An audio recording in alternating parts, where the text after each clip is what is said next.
What is up and welcome back. I have a horrific recap of some of last week's horror news for you, but first. I want to play a game. 30 Days of Night was set in what American state? Big shout out to those that have answered in the past. I see you, and I thank you for playing along. Alright, let's go back in time a bit, when it was Sunday, October 29th, and it came to my attention that a teaser trailer for Sean Whalen's comedy horror flick, Crust, enjoyed a reveal on YouTube, and I can't wait to see the full film, scheduled to release sometime next year. Then it was Monday, October 30th of last week, the day before Halloween, when those at Scream Factory showed off a 4K collector's edition of Thinner, one of the better Stephen King film adaptations out there. The collector's edition will offer an 18 by 24 inch poster and come with extras, but those extras are currently unknown. The collector's edition of Thinner, directed by Tom Holland and starring Robert John Burke, Terry Werr, and Joe Mantegna, begins shipping next year on January 23rd. Last Monday, Joe Otterson at Variety got the early scoop about a Poltergeist TV series in the works. Amazon MGM Studios heads the project, along with Amblin Television, and plot details are not known at this time. It'd be cool to hear some news if the Freeling family was going to return, maybe a couple updates on the survivors. The numbers were in last Monday for Five Nights at Freddy's opening weekend, and it made over $130 million globally. I mean, I knew there was a lot of FNAF fans out there, but alright, good job you guys. I'm sure Five Nights at Freddy's will continue to enjoy its first week of release. Last Tuesday, October 31st was Halloween, and while the kids were getting candy, horror fans were getting their own treats. One of those treats was breaking news of a sequel to David Robert Mitchell's hit 2014 film, It Follows, titled They Follow, which will also see the return of It Follows star Micah Monroe. On Halloween day of last week, Talk Scary to Me, the podcast hosted by Daniel Harris and Scout Taylor Compton, joined Bloody Disgusting's collection of podcasts, Bloody FM. The weekly podcast is a fun, enlightening listen, and I tune in frequently to listen to the two Scream Queens talk about horror, sex, and their experiences in Hollywood.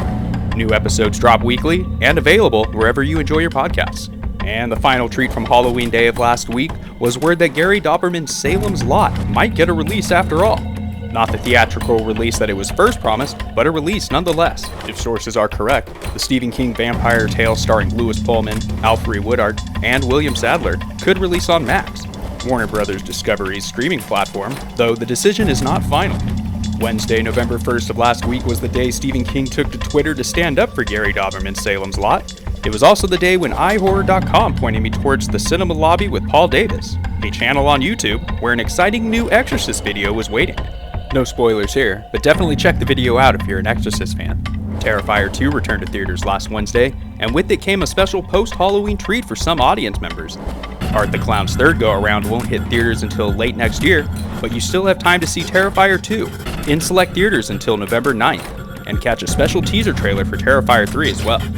Thursday, November 2nd of last week brought forth a burst of energy, and news that Ghostbusters and OxyShred energy drinks had teamed up, with new flavors including names like Slimer and Proton Plasma.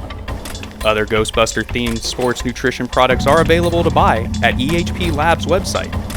Sad news for Pennywise the Clown fans when last Thursday brought news of Welcome to Derry's release interruption.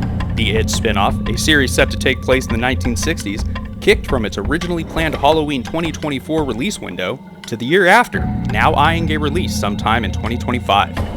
Sad news for Pennywise, but good news for Maggie Gyllenhaal's The Bride of Frankenstein when it was reported last week on Friday, November 3rd, that the film could see new life with help from Warner Bros. The film was originally tied to Netflix, but they gave it the axe, and I really hope Warner Bros. Gets this one off the ground. The weekend wasted no time in getting here, and yesterday, Saturday, November 4th, had more sad news in store for horror fans, with word that Chapelwaite's second season will not be happening, according to MGM+. Starring Adrian Brody, Chapelwaite was based on Stephen King's short story Jerusalem's Lot, the first season having ended back in October of 2021. And ending Saturday was news about Jawbreaker, the latest game from indie developer Vincent Ladd, a game that mixes both stealth and horror survival, coming soon to Steam and Epic Games.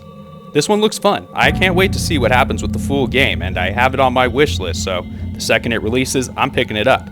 And for those curious, there's a demo available to play now.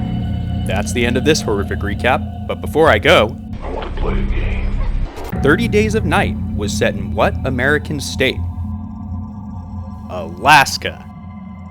I'll see you next week.